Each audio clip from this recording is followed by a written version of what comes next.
Yo, yo, yo. Hey, guys, welcome back to another awesome edition of the Best Practices Show podcast. My name is Kirk Behrendt. We only have one job that I'm ever going to do on this podcast, and that is to research the biggest problems that are going on in dentistry and combine them with the greatest minds, the greatest coaches, greatest thinkers, greatest influencers in this great profession, and bring you solutions so that you can create a better practice and a better life. And today we do exactly that.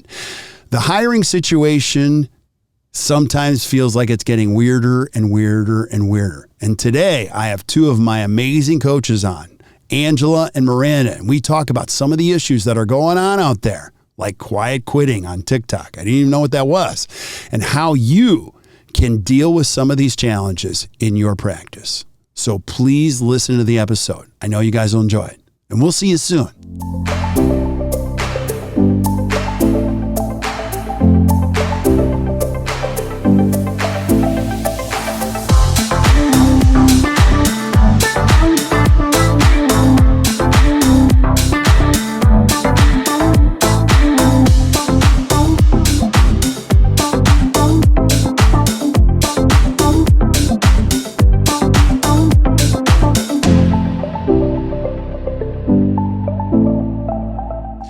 Welcome back to the Best Practices Show podcast. I'm so pumped you're here. So I got two of my amazing coaches on, Angela and Miranda, and they love when we do spontaneous stuff.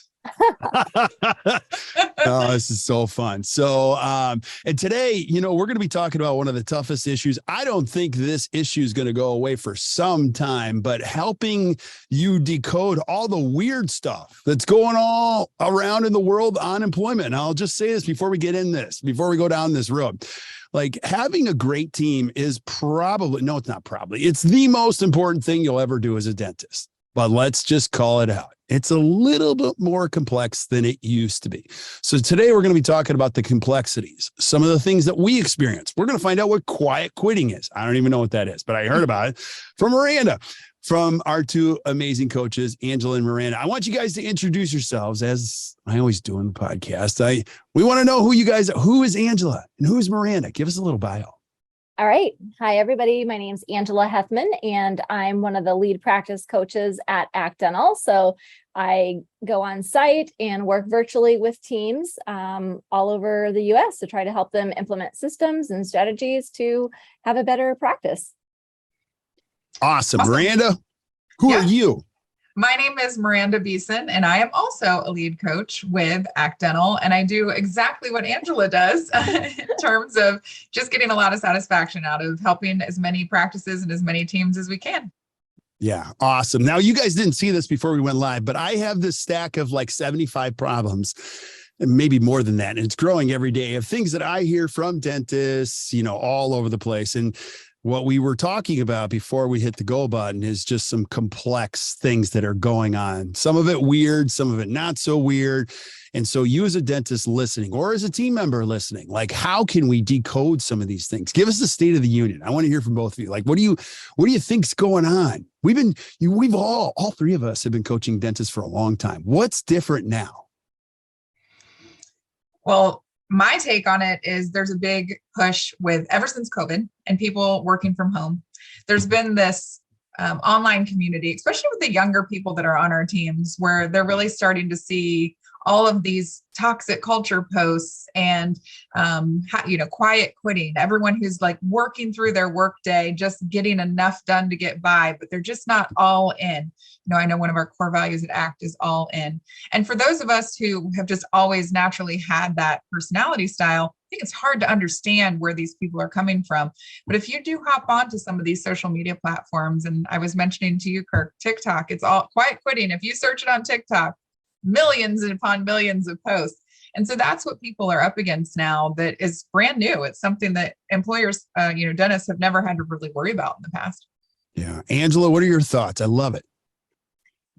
So every office that I talk to is experiencing the same thing. They're having trouble hiring. They're having trouble even getting team members to show up for interviews. And so we want to try to talk today about what are some ways that you can really retain your team members and have a great culture for them.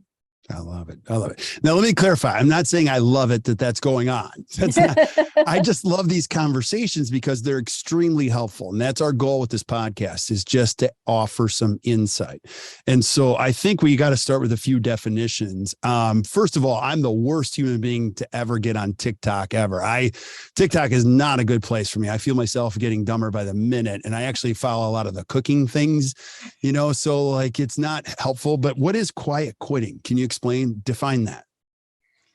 So I think that quiet quitting is something that's been around for a long time. It just wasn't labeled, but it's just become more progressive really since the work from home era that we had over the last couple of years. So it's really those people who they show up, they may show up on time, they may show up a few minutes late, right under the radar. They're always doing just enough to make sure that they're not having repercussions in the workplace, but they're not really going above and beyond. And they're certainly not giving their all. They're always kind of having their ears open to what else might be out there and what else might be available. And just they just call it quiet quitting. They're not really making a stink. They're not making a fuss, but they're also not giving their all. So those are the people that if you can really buy in and do those, we talk about check-ins, and I know Angela could probably speak to that too. Check-ins matter, because if you can really get to the core of what's motivating someone, how can we develop them in their current role, or is there a better role for them that they're really striving for, versus them listening to that whisper outside of the organization and possibly going elsewhere. Yeah. You see the same thing, Ange? Yeah, absolutely. So many of our offices that we coach have never done what we call it ACT as a check-in, but even more common language might be, a team development or a coaching call or a review. They've never had just these one-on-one conversations with their team before. And so sometimes when we introduce this idea, like, hey, we want you to actually talk to your team members one-on-one for, 20 minutes every month or two, that's a foreign concept to a lot of people. So like Miranda said, using that time to get to know your team members, know what motivates them, know what they want to develop and learn and grow and do. And so many of our doctors and team members too have been really hesitant to do that because it just makes them a little bit nervous. But after they do and they implement it, oh my gosh, they're just so happy that they've taken the time to really get to know each other on a different level. Yeah, it's truly life-changing. So, and Miranda, I know you have thought on this. Can you add that? I do. So in my experience in the past, what, I've really enjoyed doing with team members and helping develop is kind of breaking it up. So, it's quite often when we do sit down and talk with a team member, we're talking to them about something negative, something that we've noticed repetitively, a behavior that we'd like to correct or whatever that may be. And so if you hear from the doctor or an administrator, I'd like to talk with you for a few minutes later, your team member's like, oh, great. Like, what did I do? But really developing a culture of separating that performance review process from personal development and having two separate, organizational processes to where you can just sit down and say, like, I'm kind of taking off my boss hat or my doctor hat for right now. And I really just want to talk to you human being to human being. I want to know, are you getting out of this what you want to be getting out of this? If you're not, how can I help you reach those goals that you want to reach personally? Because we do value you here and we'd like to see you more invested. How can we make that work for you? And really separating it from that negative space of a performance review. Yeah. And so we're going to, if you're taking notes at home, even if you're not, we're taking notes for you so you can see them down. And, that's a very important solution. I think if you could hear one thing is that like the check-ins matter. It is not an effort. You're not going to do it once in a while. It's a regular built-in system, a scheduled appointment. Now, what's really cool about a check-in is they are completely different. Like you said, Miranda, they are not, you've heard these things like growth conferences, appointments to talk about my race, reviews. Ugh, like stop doing that because they just become very like everybody dreads them and you do them poorly and you give hush raises and then it just goes on and on and on and people start looking for more money elsewhere. But what we're talking about is a regular check-in. Now, the truth of this came from our coach made us do this. And I'm like check-in. And so basically it's really simple. It's personal high, personal low, professional high, professional low. What can leadership help with? And the team member basically runs the meeting. You schedule schedule it. You have it on a regular schedule, the team member, and you as a dentist, you're not really their boss. You kind of put your coach hat on, your empathetic leader, heart on. Just say, listen, I'm just giving space to this. And it's 30 minutes or longer where you're just giving space. Now, team members don't have to tell you anything intimately. They don't have to. They can tell you what they want. But the cool thing is that you as a leader are giving space to it. You are going to hear things if you do it long enough that are very personal, and they'll tell you, I've got some stuff going on. And you don't have to do anything with it. All you have to do is lend yourself to an ear. Here's my real question, if you're really listening, is do you care? Number one, do you think having a great team is important? I would think you would say yes. I ask audiences all the time, on a scale from 1 to 10. And they go, well, yeah, it's like a 10. I'm like, no, it's a 12. It's a 12 out of 10 and then if you do value that, what do you do that supports that? Oh, it's not about taking them on trips and things like, don't get me wrong. Some of that stuff is not really the party. Yeah, right. Absolutely. I don't want to kill that idea, but like the whole idea is that you're building a team by nurturing them, letting them know that you care about them, and having space to be able to talk about that and check it. And Angela, you're exactly right. Everybody. So we did this, we started doing it, and I love doing it. I also have alignment time with my leaders. Now that's also an important piece of, the formula is like the worst thing that could happen is for me to get out of alignment with somebody else that's a leader. No different than Sarah and I, my wife, getting out of alignment. If wheels get out of alignment, one of the wheels usually comes off on a car. So like you want to make sure that you've got all that aligned. But Angela, you've seen it where doctors implement this and have you ever had anybody say, I don't like this whole check-in thing? No. Well, at first, people are nervous about doing it and they don't understand the value of it. But then after they've done a few, then they're really happy that they've implemented it. Yeah. Right. And what's so sad for me that I've seen in some offices is they might do an exit interview when someone's leaving, and then they find out all this, turmoil and stress that this team member has been under and just uncovering a lot of things that, gosh, wouldn't it have been great if we would have known all this years ago? Right. So that's what's really important and great about them. Yeah, and absolutely. And one of the things that we really love to talk about here are,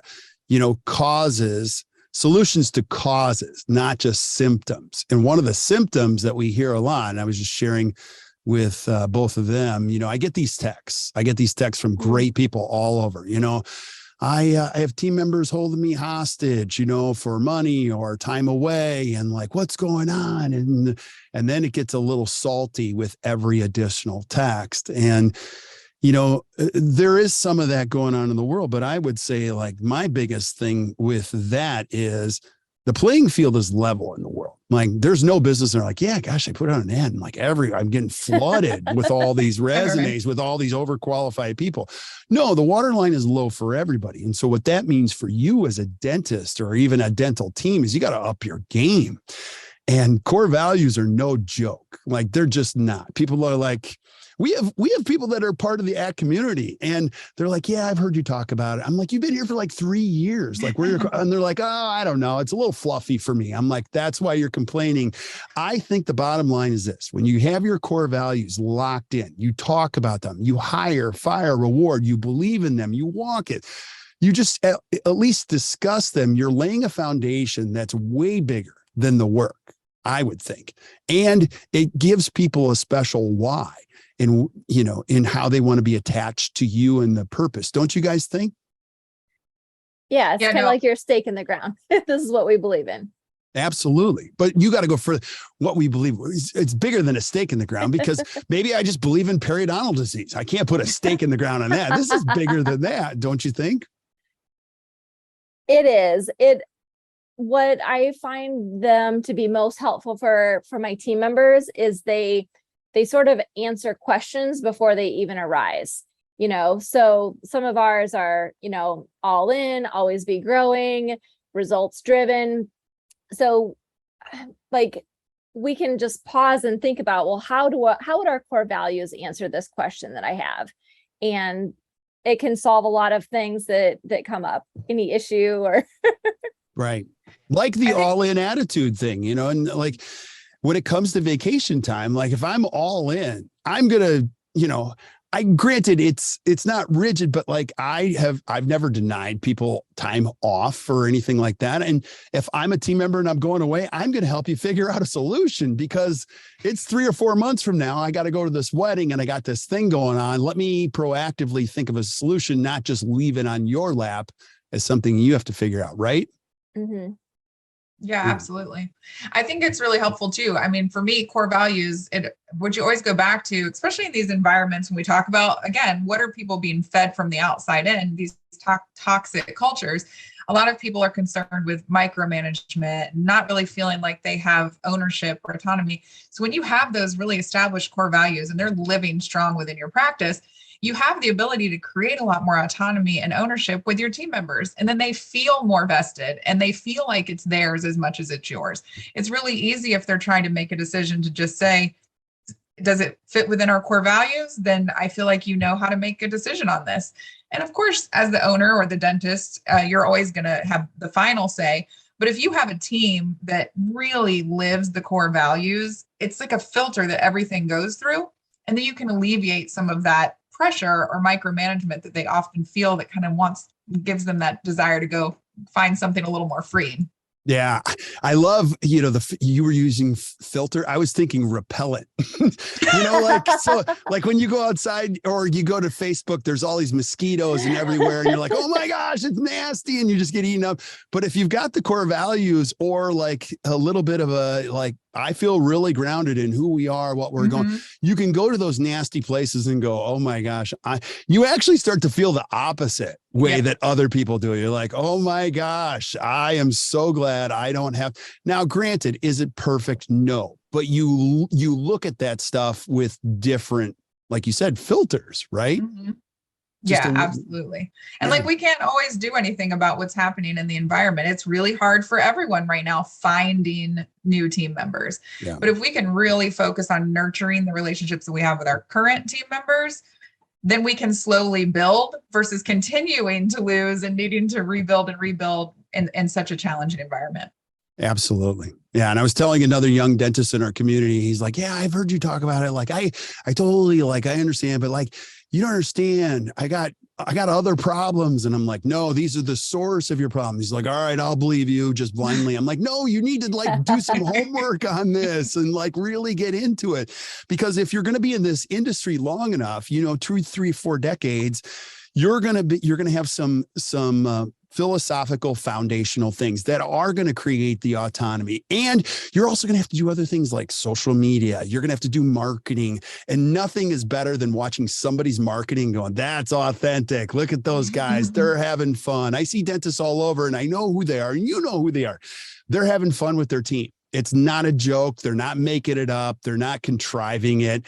They're just grounded in something bigger than the actual work itself. Like there's a big purpose in it. And I think that becomes an awesome way to attract it. Now there's no science behind that, but you can see people are going to be doing way more homework. This is what I said to the dentist. I'm like, you're going to build something special. You already are, but like, I got to come to your website and I got to feel it.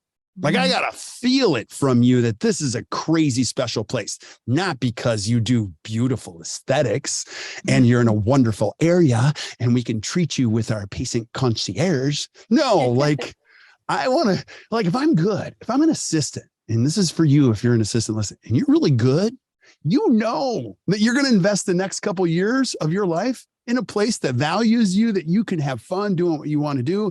It's your reason for going to work. Now I'm going off on a riff, so you guys are gonna have to stop me because I love this stuff. But what other things? So we talked about check-ins, core values. What else? What are some other antidotes or possible reliefs for some of the crazy stuff we're seeing in employment now? So this is completely opposite of core values, but thinking about like some alternatives to the way we've traditionally worked in the past. So Miranda talked earlier about, that people are seeing some remote, people that are working remotely, and, that's not completely impossible in dentistry.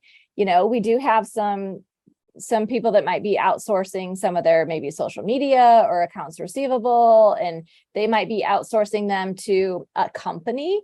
or they might be outsourcing them to someone who works remotely. So, those are some options that you guys can consider too. Well, a couple of my teams actually are doing some outsourcing because they love the team that they have and they don't want to rock the boat. Right. So they kind of have decided like, okay, hiring's crazy right now, and we love the place that we're in. We know that if we add one more team member to this mix, it's gonna shake it up.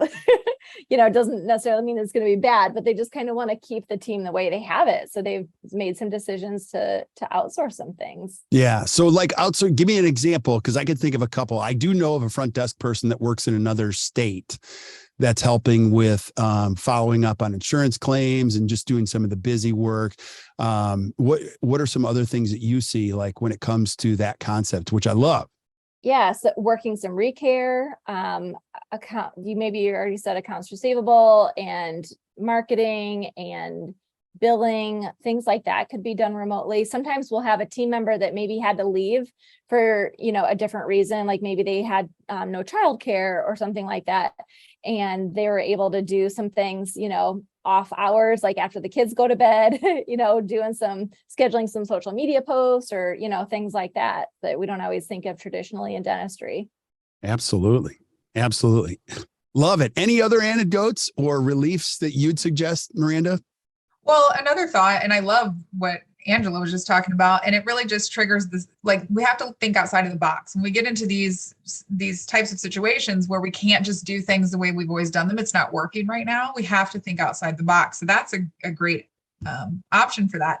Another thing is looking at the people that you have on your team. And if you need an assistant and you're just really struggling, you've had an ad out for 4 months, you cannot find someone who will show up to an interview.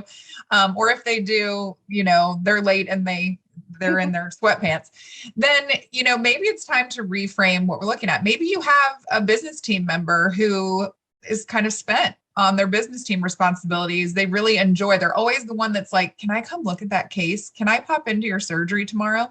And you think, hey, maybe this person is someone that we can invest in and talk to, like, do they want to transition into the clinical realm? Maybe it's going to be easier for us to find a business team member than it is an assistant right now. And so just looking at things outside the box, if you know they're the right person for your team, is there a way to reposition them within the practice that can build value there? Totally. I love that. And other things you might want to consider too in the world of employment, if your schedule's crazy and it's nuts, here's a question for you. Would you want to be a dental assistant in your office? And if the answer is no, you got to fix that. You just got to fix that. Like, yeah, if you have an assistant that tells you like, I value my lunch breaks, and you're working them through their lunch break on a regular basis, they're not going to stay with you for very long. Yeah, absolutely. So at least being open to all of those things. Other things that I think about is, the scheduling thing, which if you're listening to the podcast, I'm sorry if you work beyond 5 o'clock, but I don't think there's a reason to see patients after 5 p.m. You can't give me one good reason. And so if you've got weird hours, you're just always going to be challenged to find amazing people because they know they're amazing and they don't want to work till 7 p.m. Or you got staggered hours all over the place. I know people try to present the whole case for staggered hours, but again, I'm going to go back to this. If I'm good, I don't want staggered hours. I want predictable hours because I'm good at what I do. You're always going to find less desirable people when you got staggered hours because you're trying to save a few pennies and you're trying to please a few patients that you don't even like anyway, and they cancel appointments. So what are you doing? So, and then lastly, well, maybe not lastly, like if you've consistently had these problems, it is time to get a coach. You know why? Because you're trying to fix these problems yourself. And I've done it. It doesn't work because they're tired of hearing your voice. Because when you talk, here's what happens. It starts like this. Hey guys, I have a thought. And here's my thought. No, I'm joking, but they're not joking. They just tune you out after a while. So don't try to figure it out. A great coach can get people organized. They can help you create rules, and people have to live by the rules, including you, doctor, and so people like rules. They like predictability. And one last thing, if you've got a toxic culture, which is usually the place where it starts, and it doesn't have to be massively toxic. Let me say this. It's not like 7 team members are toxic. If you're in that boat, you need more than just a coach. Okay. It might just start with one team member that you're tolerating, who's putting you in a corner, who's rolling their eyes, and they're creating this, air, and you're, giving into it. That is dangerous. And I'm telling you, if you're listening, which I hope you are, that can be fixed. It can be fixed 100% with a great coach, great rules, great core values, and you can reduce the toxicity. Am I saying that word right? And now it becomes a more fun place to work over time. These problems, we don't propose that we can fix everything, but we can certainly create a better condition where you're not held hostage and more subject to weird stuff that's going on. I'm telling you, I've said it so many times in the core, the more you lean into core values, the less crazy stuff you deal with. It's just true. So I don't know. We're going to continue these conversations because we want to help.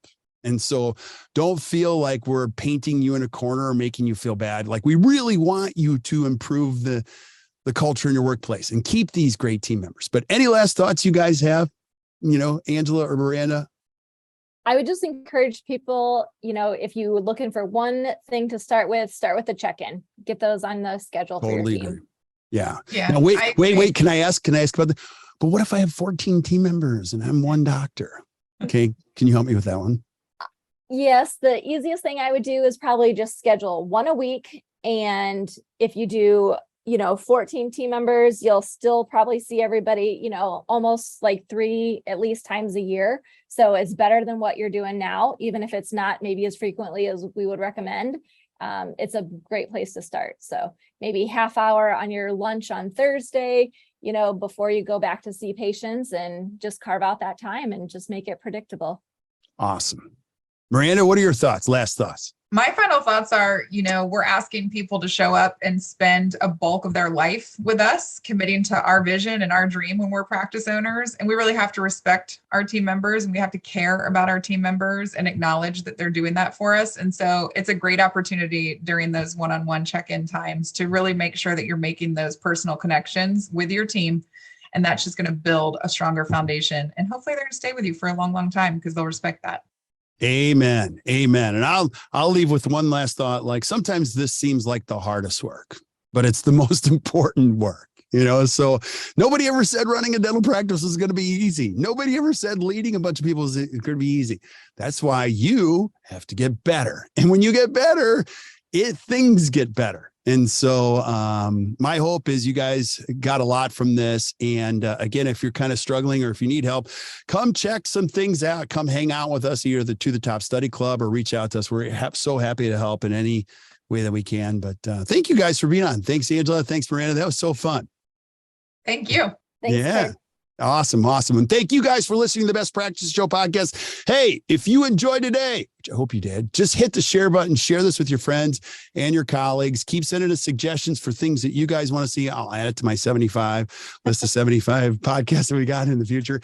And keep tuning in. You're going to see, we're going to keep bringing you some of the best minds in all of dentistry to help you create a better practice and a better life. So until we see you guys next time, or you hear from us next time, keep watching or keep listening to the Best Practices Show. You guys enjoy your day.